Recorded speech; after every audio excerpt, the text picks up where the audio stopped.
नमस्कार, खास खबर आप देख रहे हैं। आपके साथ मैं हूं पुनीत और खबरों की शुरुआत करेंगे महासमुंद से। सबसे पहले खबर आपको बता दें, बड़ी खबर, 1 करोड़ से ज्यादा रुपए जब्त किए गए हैं। पुलिस ने 2 लोगों को इस मामले में हिरासत में लिया गया है। पुलिस की तरफ से बरगढ़ ओडिशा के रहने वाले ये दोनों हैं। हवाले का आरोपिया होने की संभावना जताई गई है। कार की डिक्की में 1,12,99,000 रुपए रखे हुए थे। अब पुलिस को लग रहा है कि हवाले का पैसा हो सकता है, ऐसे में पूछताछ की जा रही है। मनोहर हमारे सहयोगी हमारे साथ फोन लाइन पे जुड़े हुए हैं, उनसे जानकारी लेते हैं। मनोहर, क्या जानकारी अभी तक निकलकर सामने आ चुकी है? बता दूं आपको कि छत्तीसगढ़ में लॉकडाउन के दौरान पुलिस की सबसे बड़ी कार्रवाई इसको मानी जा रही है कि एक कार से 1,12,99,000 बरामद की गई है। ये पूरी कार्रवाई का खुलासा करते हुए महासमुंद एसपी प्रफुल्ल ठाकुर ने बताया कि थाना सिंघोड़ा पुलिस को मुखबिरों से ये सूचना मिली थी कि ओडिशा की ओर से एक कार आ रही है जिसमें संभवतः गांजा हो सकता है। इसी के सूचना की तस्दीक पर सिंघोड़ा पुलिस ने जो नेशनल हाईवे 53 है उसके रेहटीकोल चेकिंग पॉइंट के पास अपनी टीम के साथ उस वाहन का इंतजार कर रही थी। जब वाहन पहुंचती है, जब उसकी तलाशी ली जाती है तो प्रथम दृष्टया वाहन में कुछ भी चीज नजर नहीं आता है। जब पुलिस बारीकी से उसकी जांच करती है तो पता चलता है कि वाहन के डिक्की के अंदर एक लॉकर नुमा और अलग से डिक्की बनाई गई है, जिसको जब आरोपियों से चाबी लेकर जब उसकी खोला जाता है तो पुलिस भौचक्के रह जाती है। उसमें 200, 500 और 2000 की जो नोट की गड्डियां होती है वो पूरी तरह से भरी होती है। जब पुलिस उसको निकाल कर जब उसका गिनती किया जाता है तो उसमें से 1 करोड़ जो 12,99,000 रुपए जो है वो बरामद किया जाता है। पुलिस ने जब आरोपियों से बरगढ़ निवासी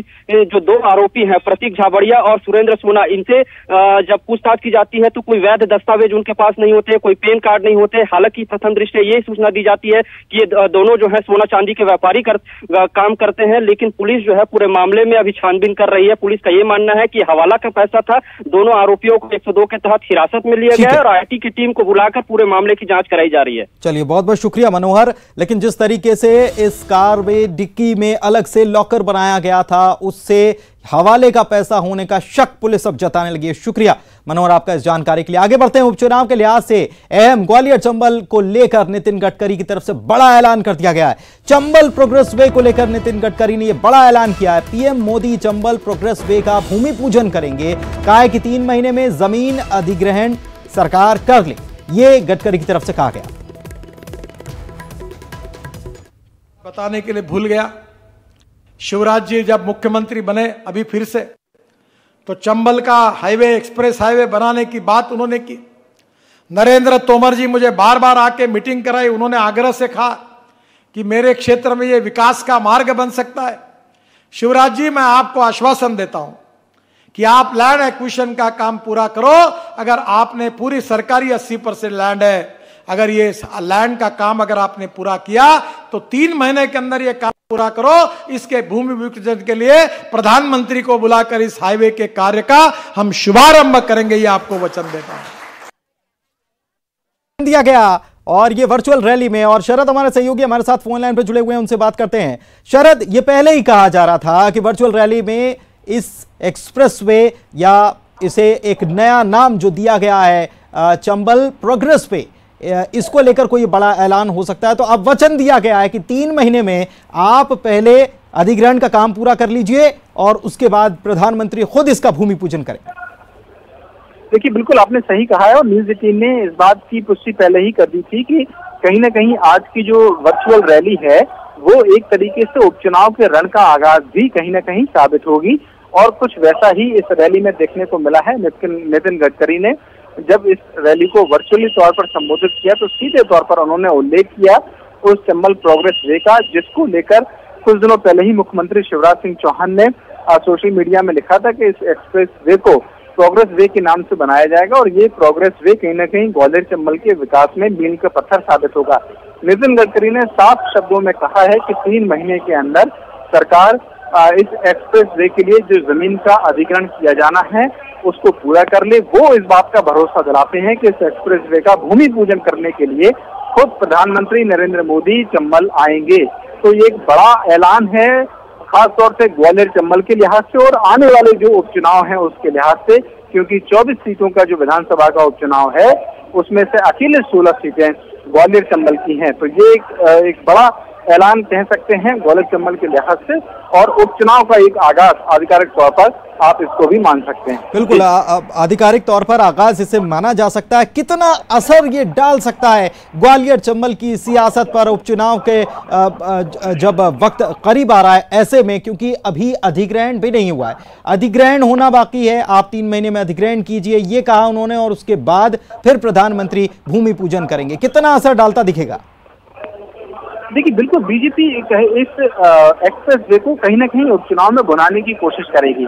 देखिए, ये तो स्वाभाविक सी बात है कि कोई भी बड़ा प्रोजेक्ट हो वो महीने, 2 महीने या 3 महीने में पूरा नहीं हो सकता, लेकिन उसका जो एक तरीके से वादा है या उसके जो सपने हैं वो जनता को दिखाए जाएंगे, ग्वालियर चंबल के लोगों को दिखाए जाएंगे। क्योंकि ये बात खुद नितिन गडकरी ने, केंद्रीय जो मंत्री हैं परिवहन मंत्री, और उन्होंने कही है, और उनके द्वारा ये भी कहा गया है कि अगर 3 महीने में ये जो जमीन अधिग्रहण का काम है वो पूरा हो जाता है तो फिर भूमि पूजन भी हो जाएगा प्रधानमंत्री के हाथों से, और वो तुरंत ही जो सड़क बनाने की अनुमति है इस एक्सप्रेस वे के लिए वो कर देंगे। और उन्होंने एक खाका भी कहीं ना कहीं पेश किया है कि इस एक्सप्रेस वे के दोनों ओर जो इंडस्ट्रियल हब हैं वो किए जाएंगे।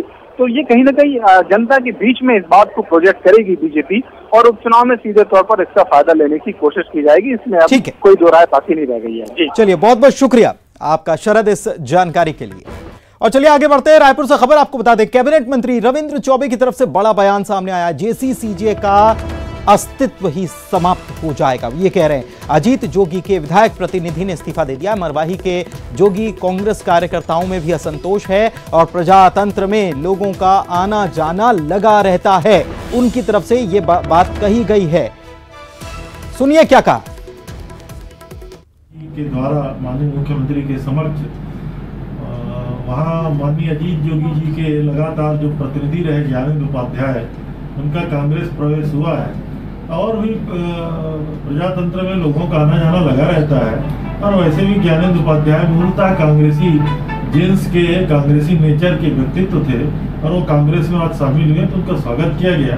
अब कुछ वहाँ के कार्यकर्ताओं में निश्चित रूप से असंतोष है। अब प्रदेश अध्यक्ष जी की जिम्मेदारी है, उन कार्यकर्ताओं को भी समझाइश देंगे और आने वाले समय में मैं ऐसा समझता हूँ कि जिस पार्टी का आप जिक्र कर रहे हैं उसका अस्तित्व ही छत्तीसगढ़ में समाप्त हो जाएगा, ऐसा दूर से।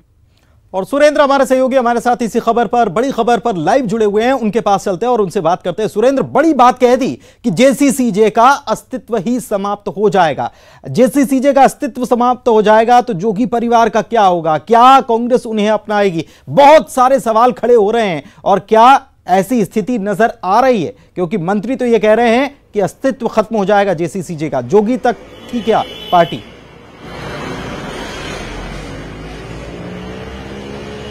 देखिए पुनीत, जो रविंद्र चौबे हैं काफी कद्दावर नेता कहे जाते हैं और कद्दावर नेता हैं, कद्दावर मंत्री भी है। नंबर 2 के मंत्री हैं भूपेश कैबिनेट के।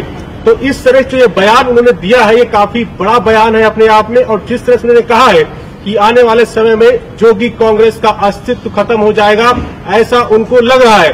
तो इसका यह मतलब यह है कि जिस तरह से लगातार जो आने की जो सिलसिला है, चाहे ज्ञानेंद्र जो उपाध्याय जिनकी बात हो रही है वो पार्टी छोड़कर जोगी कांग्रेस, जबकि वो उनके विधायक प्रतिनिधि थे, उन्होंने पार्टी छोड़ दी है और कांग्रेस में शामिल हो गए। उसके बाद वहां के जो मरवाही जो विधानसभा के क्षेत्र के जो कार्यकर्ता हैं कांग्रेस के, काफी नाखुश हैं। उन्होंने बाकायदा मुख्यमंत्री को शिकायत की है, मुख्यमंत्री ने उनको बुलाया भी है। तो इसको लेते हुए जिस तरह से अब ये बयान जो रविंद्र चौबे हैं उनका आना कई मायने और कई राजनीतिक मायने और कई राजनीतिक सवाल खड़े करते हैं कि आखिर जोगी कांग्रेस के जो अभी प्रदेश में 5 विधायक जो है, जिसमें से एक अजीत जोगी जो दिवंगत हो गए हैं, जो जिनकी अब वो नहीं रहे हैं, तो वो एक सीट मरवाही सीट जो विधानसभा सीट है जो आरक्षित है एसटी वर्ग के लिए, उसके लिए वहां पर उपचुनाव भी होने हैं। उससे पहले इस तरह का जो बयान देना और साथ ही जिस तरह से लगातार जो पार्टी का छोड़कर जोगी कांग्रेस को छोड़कर अब कांग्रेस बीजेपी में जोगी कांग्रेस के लोग जा रहे हैं, तो पार्टी के अस्तित्व पर बड़ा सवाल खड़ा होता है जोगी कांग्रेस की पार्टी पर। अब जिस तरह से, क्योंकि वहां पर 2001 से लेकर मरवाही विधानसभा क्षेत्र की बात करें तो वहां पर 2001 से लेकर अभी तक जोगी परिवार का पूरी तरह से वर्चस्व रहा है। चाहे अमित जोगी वहां पर विधायक रहे हो, चाहे वहां पर अजीत जोगी लगातार विधायक हो, लेकिन जिस तरह से अब इस पूरे मामले को लेकर राजनीतिक जो अब नया बयान ये आया है रविंद्र चौबे का, इसके कई मायने हैं। और अजीत जोगी जो पार्टी साल 2016 में बन के तैयार हुई थी, अब धीरे धीरे 4 साल में ही इसका अस्तित्व खत्म होता हुआ नजर आ रहा है। रविंद्र चौबे को बहुत बहुत शुक्रिया, कई मायने हैं, बहुत बहुत शुक्रिया। कई सारे मायने हैं इन बातों का, और क्या देखना होगा कि आने वाले दिनों में क्या मायने निकलकर सामने आते हैं, क्या होगा जेसीसीजे का, क्या जो जेसीसीजे के कार्यकर्ता हैं उनको भरोसा है या फिर कांग्रेस पर भरोसा जताएंगे, क्या कहना चाह रहे हैं रविंद्र चौबे, देखना होगा। शुक्रिया सुरेंद्र। कोरोना का हॉटस्पॉट बने इंदौर में कोरोना की लड़ाई अब सड़क पर नजर आएगी। बीजेपी और कांग्रेस ने कोरोना जन जागरण अभियान चलाने की घोषणा कर दी है। कांग्रेस ने जहां 25 लाख मास्क बांटने का ऐलान किया, तो बीजेपी 11 जून को सभी विधायक, सांसद और पदाधिकारी चौराहे पर तख्तियां लेकर खड़े होंगे और लोगों को कोरोना के प्रति जागरूक करेंगे। लेकिन कहा यह जा रहा है कि कोरोना के बहाने दोनों ही पार्टियां उपचुनाव में अपना राजनीतिक हित साधना चाहती हैं। हम 25 लाख मास्क ऐसे पूरे शहर में घर घर कांग्रेस पार्टी बंटवाएगी, उसका कार्यक्रम अलग से जारी होगा। लोगों को जन जागरण लाएंगे कि आप सरकार से आस मत रखो, इंदौर शहर के वासी अब खुद संभलो और सोशल डिस्टेंसिंग का पालन करो। अपने आप को स्वस्थ और सुरक्षित रखते हुए एक और बहुत अभी ये सुरक्षा उपायों के साथ साथ सबसे ज्यादा जोर जिस बात पे दिया जा रहा है वो अपनी इम्यूनिटी बढ़ाने पे।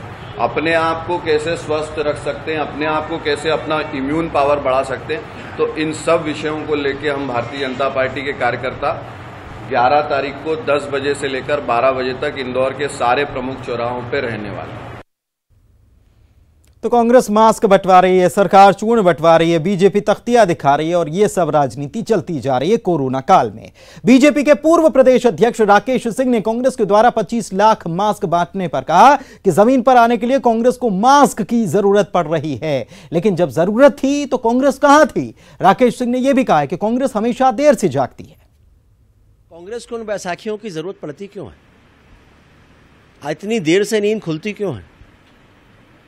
कोरोना जैसे ही शुरू हुआ, केवल मध्य प्रदेश नहीं पूरे देश में अलग अलग सामाजिक संगठनों ने, धार्मिक संगठनों ने जनता के बीच में जाकर काम किया, मास्क बांटे, सैनिटाइजर बांटे, खाना अनाज बांटा।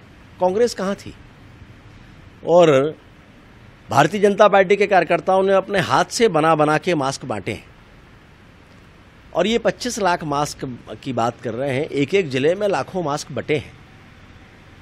और इसलिए भारतीय जनता पार्टी को इस बात को लेकर कहीं कोई चिंता नहीं है, केवल तरस आता है इस बात पर कि कांग्रेस हमेशा देर से जागती है। कोरोना को लेकर पुलिस मास्क और सोशल डिस्टेंसिंग जैसे नियमों का पालन करवाने में तो लगी ही है, लेकिन ट्रैफिक नियमों का पालन नहीं हो पा रहा है। भोपाल में चेकिंग के लिए पुलिस ने 70 से ज्यादा पॉइंट बनाए हैं। जो लोग बिना मास्क के गाड़ियां चला रहे हैं या फिर गाड़ी में गाइडलाइन से ज्यादा लोग बैठे हैं तो पुलिस चालान भी काट रही है, लेकिन हेलमेट, सीट बेल्ट जैसे ट्रैफिक नियमों का पालन होता नहीं दिख रहा है।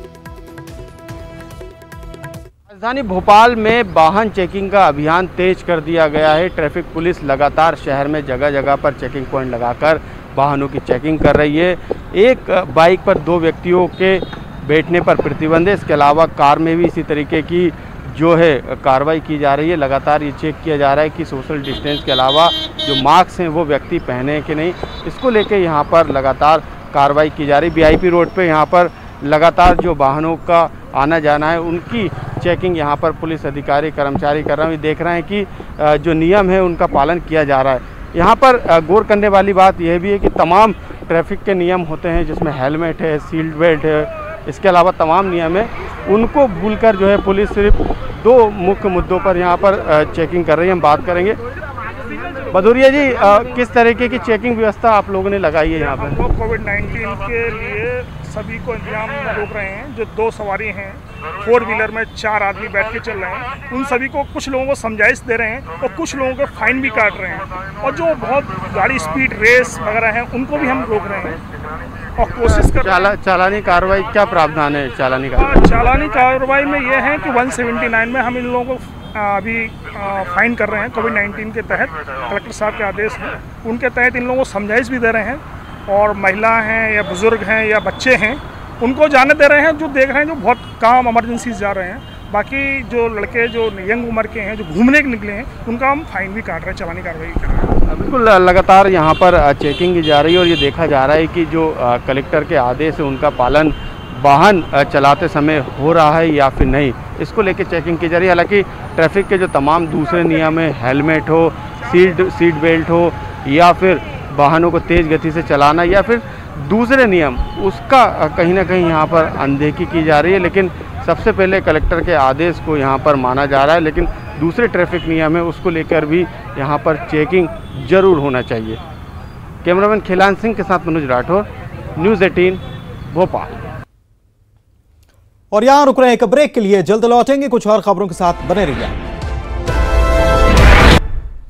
ब्रेक के बाद आपका स्वागत है। चलिए आगे बढ़ते हैं। भोपाल में ब्यूटी पार्लर भी खुल चुके हैं। कोरोना संक्रमण से बचाव को लेकर यहां पर जरूरी एहतियात बरते जा रहे हैं, जिसका जायजा लिया हमारे संवाददाता ने। मौजूद है, उस वक्त क्या व्यवस्थाओं में बदला हुआ है उस पर डिस्कस करते हैं और आपको वो दिखाने की कोशिश करते हैं तस्वीरों के जरिए कि क्या कुछ बदलाव हुए हैं। अब आप जब भी ब्यूटी पार्लर आएंगी, सबसे पहले आपको हाथ सैनिटाइज करने होंगे और ये है सैनिटाइजर। यहाँ से आपको सैनिटाइजर लेते हुए अपने हाथों को सैनिटाइज करते हुए आगे आना है और पार्लर में भी आपकी पूरी हेल्थ की जांच की जाएगी, यानी थर्मल स्क्रीनिंग की जाएगी, आपकी पूरी कांटेक्ट हिस्ट्री तलाशी जाएगी, कितना टेम्परेचर है ये नोट डाउन किया जाएगा, तमाम वो डिटेल्स ली जाएंगी कि आप किस एरिया से आते हैं। खास बात ये भी गौर दिया जाएगा कि आप किसी कंटेनमेंट जोन से तो नहीं आ रहे हैं। पहले आप कैश भी दे सकते थे, लेकिन अब जब जिस तरीके से हालात बदले हैं, कोरोना का इन्फेक्शन लोगों को सताने लगा है, लोग यही प्रेफर कर रहे हैं कि जो भी मोड ऑफ ट्रांजैक्शन हो वो डिजिटल हो। इसके लिए यहाँ पर तमाम व्यवस्थाएं की गई हैं। क्या कुछ खास व्यवस्था इसके अलावा और है या फिर क्या कुछ बदलाव हुए हैं, सीधा हमारे साथ बात करने के लिए स्नेहा जी मौजूद है। क्या कुछ बदलाव हुए हैं? सबसे पहले तो अभी साफ सफाई का हम लोग बहुत ज्यादा ध्यान रख रहे हैं। पहले भी था, लेकिन जिस हिसाब से इन्फेक्शन फैल रहा है तो क्लाइंट को भी हम सचेत करते हैं। साथ ही जो हमारे स्टाफ है, पहले 6 स्टाफ थे, अभी हम 2 स्टाफ में काम चला रहे हैं और उन्हीं स्टाफ को हम प्रेफरेंस दे रहे हैं जिनके यहाँ पे कंटेनमेंट जोन ना हो, जो बीमार ना हो। क्लाइंट आते हैं तो उनका बॉडी टेम्परेचर इसलिए चेक किया जाता है कि उनको फीवर ना हो, और खांसी सर्दी वाले जो भी क्लाइंट होते हैं हम उनको पहले ही मना कर देते हैं और सबसे पहले हम फोन पे अपॉइंटमेंट बुक कर लेते हैं, एक टाइम पे 1 या 2। रतलाम में झाड़ फूंक करने वाले बाबा की कोरोना से मौत के बाद अब कई बड़े खुलासे हो रहे हैं। इस बाबा के संपर्क में आने वाले कई लोगों की रिपोर्ट कोरोना पॉजिटिव आई है, जिसके बाद ऐसे बाबाओं के खिलाफ प्रशासन ने शिकंजा कसना शुरू कर दिया है। ऐसे 29 लोगों को पुलिस ने पकड़कर क्वारंटीन कर दिया है। आपको बता दें कि रतलाम में कोरोना मरीजों की संख्या 85 हो चुकी है। इनमें झाड़ फूंक के शिकार हुए ज्यादा मरीज हैं। बाबा पहले पॉजिटिव पाए गए थे और उनकी डेथ हो गई थी, तो उनके संपर्क में बहुत सारे लोग आए थे। उनमें से कम 5-6 लोग और पॉजिटिव निकले हैं, तो हम लोगों ने सावधानी के बतौर इस कदम को उठाया है। और इधर जबलपुर के ग्वारी घाट थाना क्षेत्र में 2 युवकों की बेरहमी से हत्या कर दी गई। बताया जा रहा है कि मृतक दोनों सगे भाई थे जो पेशे से ऑटो चलाया करते थे। मृतक प्रकाश और रोशन ठाकुर पर पहले लाठियों और फिर वजनी पत्थर पटक कर हत्या की गई। पुलिस ने बताया कि आरोपी अजय झारिया, आकाश झारिया, दीपक झारिया और मोहित गुप्ता की इनसे पुरानी दुश्मनी थी, रंजिश थी और पहले भी दोनों के बीच विवाद हो चुका था।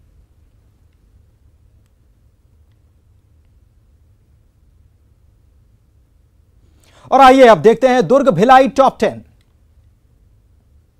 दुर्ग जिला अस्पताल में मरीजों के बढ़ते दबाव को देखते हुए पोटिया में नए प्राथमिक स्वास्थ्य केंद्र का निर्माण किया जा रहा है। स्वास्थ्य विभाग से नए प्राथमिक स्वास्थ्य केंद्र के निर्माण के लिए 75 लाख रुपए मंजूर होने के बाद काम जारी है। विधायक अरुण वोरा और महापौर धीरज बाकलीवाल ने स्वास्थ्य केंद्र का आज निरीक्षण किया। भिलाई इस्पात संयंत्र के रेल मिल शिपिंग एरिया में हुए क्रेन हादसे की जांच report Hindustan steel employees union CITU ने मुख्य महाप्रबंधक रेल एवं स्ट्रक्चरल मिल को सौंप दी है। इसमें हादसे के लिए जिम्मेदारों के खिलाफ कार्रवाई की मांग की गई। जांच रिपोर्ट में बताया गया कि 30 फीट ऊंचाई से क्रेन का केबल रेल हिप के बगल में जिस तरह से आकर गिरा, उसे देखकर हर कोई ये नहीं कह सकता है कि केबिन के उस तरह से गिरने के बाद क्रेन ऑपरेटर सही सलामत बाहर निकल सकता है। जांच के दौरान कर्मियों ने बताया कि रेल मिल के क्रेन नंबर 6 का गार्डन टूटा हुआ था, जिसे कि एंगल एवं प्लेट लगाकर वेल्डिंग करवाकर चला रहे।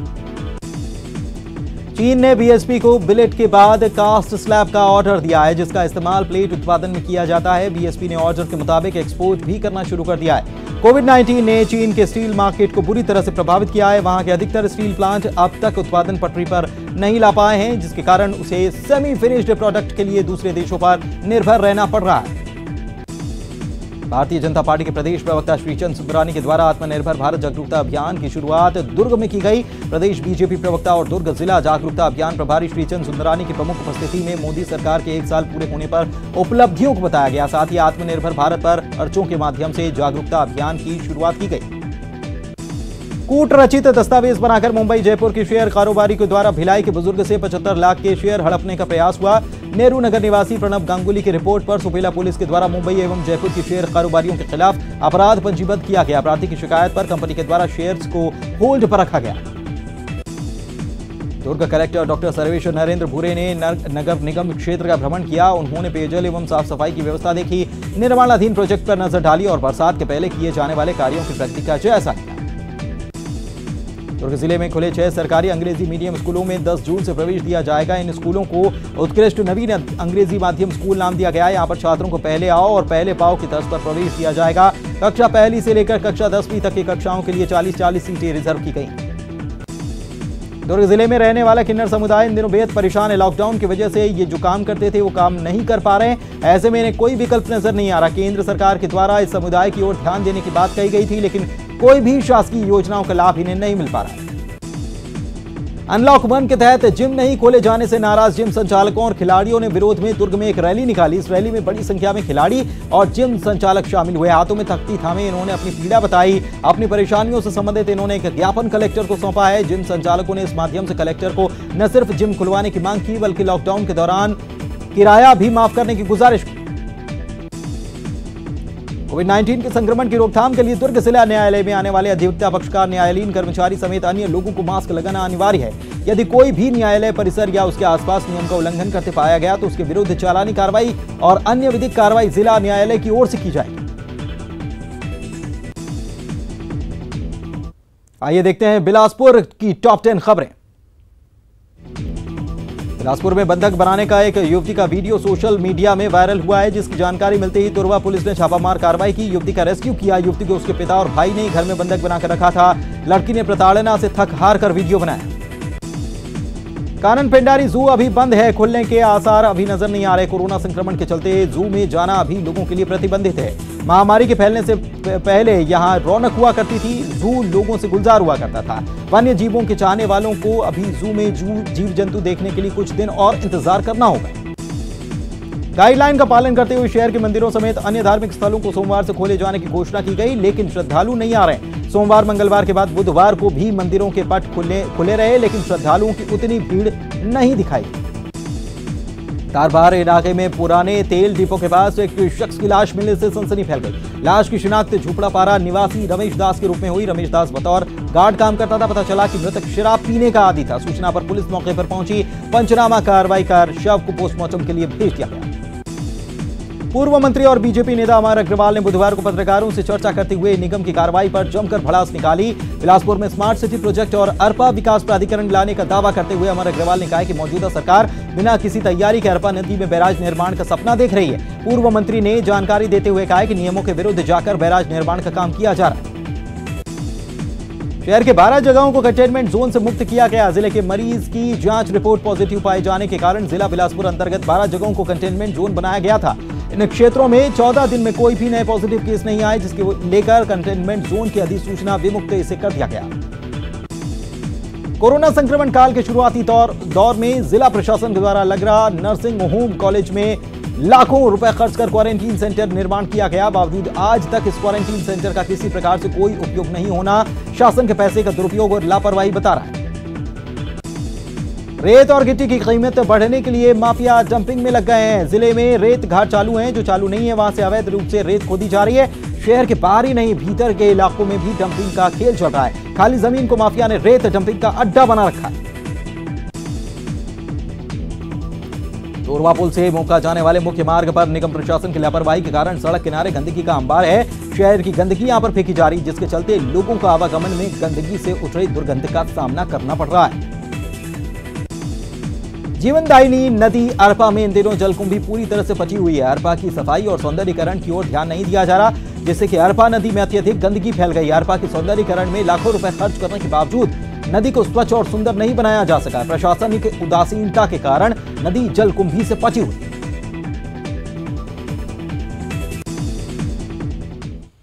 और इसी के साथ इस बुलेटिन में इतना ही। नमस्कार।